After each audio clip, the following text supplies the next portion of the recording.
I assume you guys can hear me. I should test that before the videos.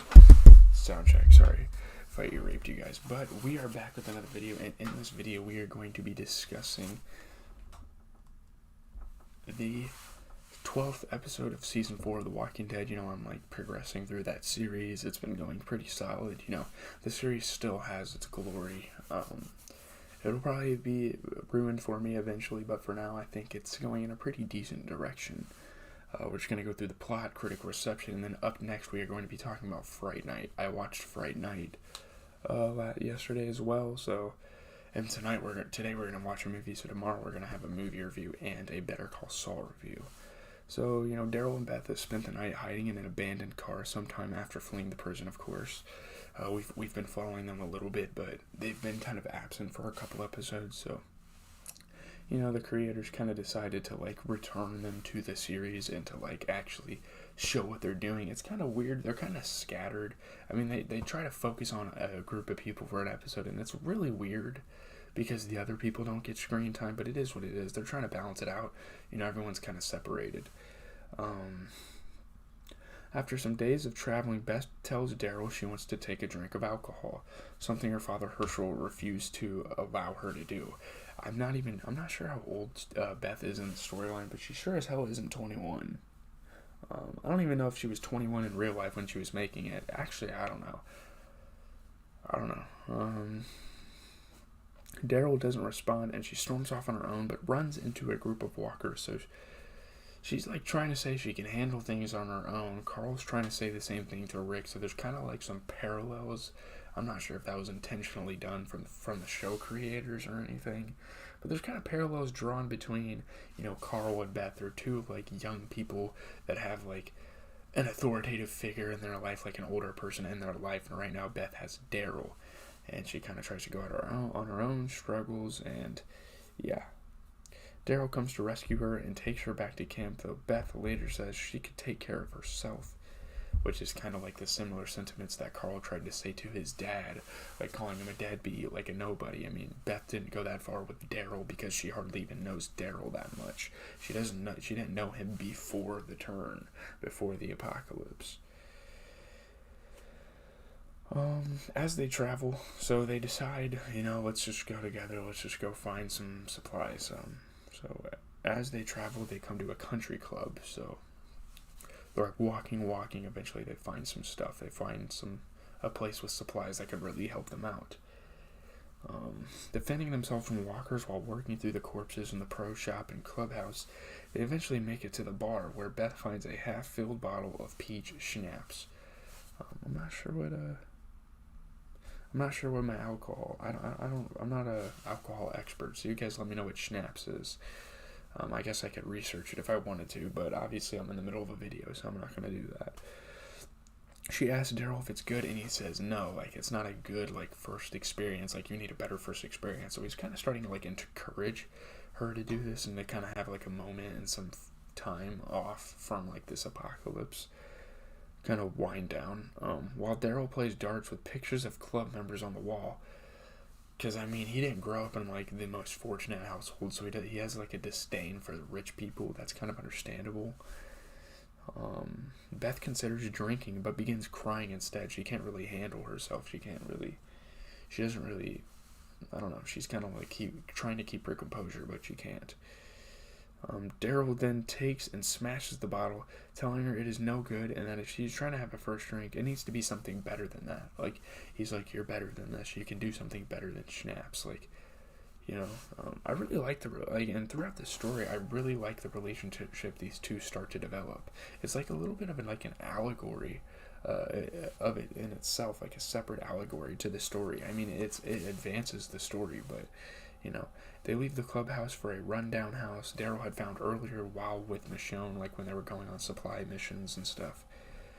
So after securing the area, he brings out a case of moonshine for Beth. Like, obviously, you should know what moonshine is. It's like a very extreme alcohol with like a high concentration. It's like illegal because it's like such high concentration.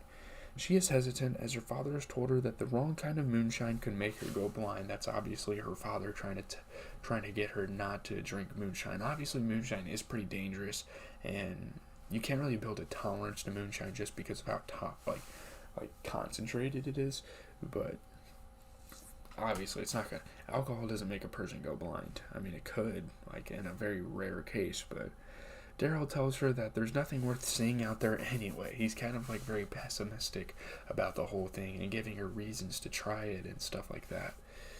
As she drinks, she tries to encourage Daryl to join her, but he refuses, desiring to stay sober to protect them because if they both could.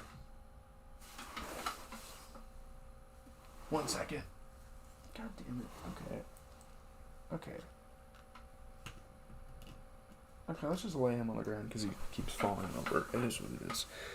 So he needs to be sober to kind of protect the group, and he's like, no, I can't do this with you. However, he eventually succumbs when Beth has him join in a game of Never Have I Ever, during which Beth challenges Daryl in some painful ways, like trying to reveal some stuff. And again, Daryl is kind of like a Michonne and a Rick to Beth. Like, Carl has Michonne and Rick, but Daryl acts like as both of them because, Beth is kind of curious about Daryl and wants to learn more about him. And it's kind of cool. Daryl and Carl, or Beth and Carl have a lot of similarities in the story and like what they do, how it's been going for them, stuff like that. I'm trying to move my camera so my face isn't like cut off. It is what it is. This Streamlabs isn't really designed to hold this res. In his intoxication, he becomes upset and belligerent, revealing much about the hardship of growing up with his abusive father. So we find out that when Daryl's drunk, he's a very angry individual, and that probably has something to do with who he grew up with, like, honestly. So he drags Beth out to where a walker's approaching and uses his crossbow to pin it to a tree. He then tries to teach Beth how to use the crossbow to kill it, but Beth insists on using her knife. She's like, no, it's fine, I can use my knife, I can kill it. Like, Daryl just kind of starts to spiral out of control. Like, he can't really get a hold of himself. The two begin to argue, Daryl calling Beth a dumb college girl even though she's never been to college, while Beth accusing Daryl of not caring anymore. Obviously, he's drunk, and Beth should probably realize this and take that into account, but she doesn't. Daryl breaks down, believing himself responsible for Herschel's death, as he had failed to kill the governor when he had a chance.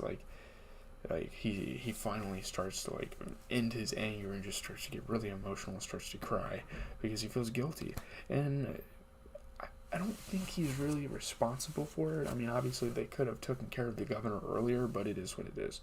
Beth embraces Daryl as he cries. So these two, they're not intimate, but they're kind of like a father-daughter relationship. Like, they're starting to form it. I think it's really cool how these characters that are just now kind of getting to know each other, just now having these very deep conversations.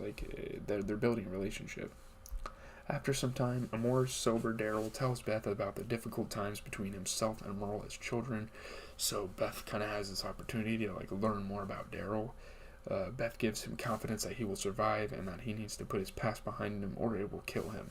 He's been putting the past behind him for so long that it's just been a weight on his shoulders, and I think it feels good for Daryl to kind of talk to people about this.